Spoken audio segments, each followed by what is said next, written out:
Paris, the 1980s. A nation believes it knows its president, François Mitterrand, the intellectual statesman, the socialist who reshaped modern France. But behind the gates of the Élysée Palace, another story is unfolding. A story of secrecy, of love, of deception. A president with a hidden family. Mitterrand's rise to power was the product of a lifetime in politics. Born in 1916, he fought in World War II, survived captivity, and navigated the shifting tides of French politics for decades. By 1981, he achieved the impossible, becoming the first socialist president of the Fifth Republic. For 14 years, he would rule France, longer than any other leader in the modern era. To the French public, Mitterrand was an intellectual giant. He was the man who nationalized industries, built France's nuclear deterrent, and stood shoulder to shoulder with global leaders like Ronald Reagan, Margaret Thatcher, and Helmut Kohl. He was the face of authority.com, composed and commanding. But beneath this image lay a carefully constructed facade. Mitterrand was a master of political survival, a man who kept secrets close and controlled the flow of information with precision. He understood that in politics, perception was everything. At his side stood Danielle Mitterrand, his wife since 1944. A woman of principle, Danielle devoted her life to humanitarian causes. She was the First Lady of France, respected, admired, and unshakable. But Mitterrand's affections did not belong to her alone. In the mid-1960s, Mitterrand met Anne Pinguiot, an art historian almost 30 years his junior. What began as a quiet relationship grew into a hidden romance that would last for decades. To the outside world, she was invisible. But to Mitterrand, Anne was essential. In 1974, Anne gave birth to a daughter, Massarine Marie Pinguiot. For François Mitterrand, this child was both a blessing and a political risk. A president in waiting, a public figure, and a man under constant scrutiny, now had a second family, one that could never be seen. From that moment, Mitterrand lived a double life. The French Republic, by day. A secret father, by night. He arranged apartments, created secret schedules, and built an invisible world where Anne and Mazarin existed hidden, but cared for. The French press knew. Journalists had seen Mitterrand with Anne. They had heard whispers of the child. But France had an unspoken rule. The private lives of politicians were off limits. Presidents were judged on policy, not passion. And so, the secret held for Mazarin's childhood was secrecy. She learned early that her father was not like other fathers. Meetings were quiet. Besides, even photographs forbidden. Every outing carried risk. The risk of exposure, the risk of scandal. Mitterrand, even as president, found time to be with his daughter. He would slip away from the Élysée Palace, traveling by back routes, avoiding cameras, just to spend moments with Mazarin. To her, he was not the president of France. He was simply her father, as Mitterrand managed Cold War diplomacy, as he met with Gorbachev, Reagan, and Thatcher.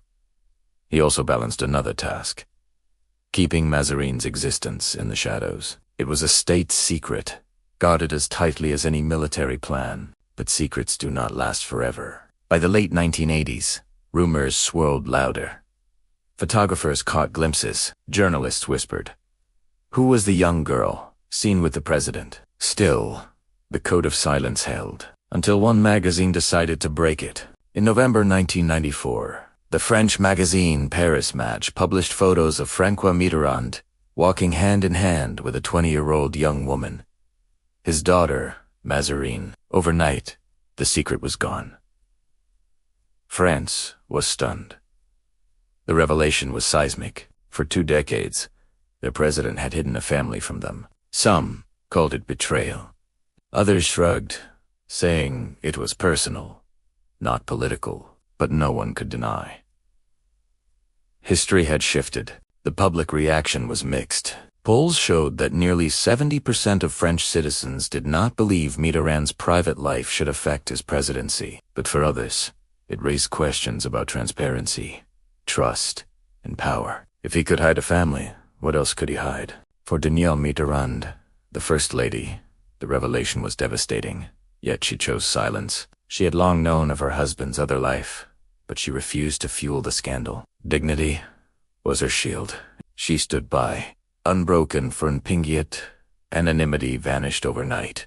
After years of living in shadows, her name was now everywhere. For her, and for Mazarin, privacy was gone forever. Mazarin herself faced the hardest shift. At 20, she went from a secret daughter to a public figure. She later became a writer, reflecting on her childhood of whispers and closed doors. For her, the scandal was not about politics, but about identity. François Mitterrand, however, remained calm. To him, the revelation changed little. He had always believed that his private life was not the nation's business. His presidency continued, his policies unchanged, his authority intact. As his health deteriorated, Mitterrand grew closer to both families. He did not choose between them.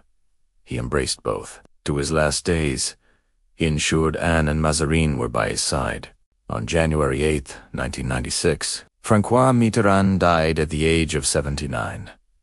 His funeral became the stage for the ultimate revelation. Standing together were his wife Danielle, his companion Anne, and his daughter Mazarin. The secret was now carved into history. The image was unforgettable. Two women, side by side, united not by choice but by the life of one man. For France, it was the final confirmation of a truth long denied. Historians debated the legacy. Was Mitterrand's secrecy a betrayal of public trust, or was it simply a private matter, magnified by curiosity? The scandal did not erase his achievements, but it forever colored his image in the years that followed. Mazarin spoke openly about her life. She described the loneliness of being hidden, the pain of secrecy, and the complexity of loving a father who lived in two worlds. For France, the affair changed everything. The old rule that the private lives of leaders were untouchable was shattered. From then on, presidents were no longer immune from personal scrutiny. Mitterrand's story revealed the cost of power, the lies, the silences, the double lives that leaders carry. It showed that even presidents, with all their strength, remain human, fragile, and bound by desire. He was France's longest-serving president, a statesman, a strategist, a lover, a father. François Mitterrand lived a double life, and when the secret was finally exposed, it became part of history itself.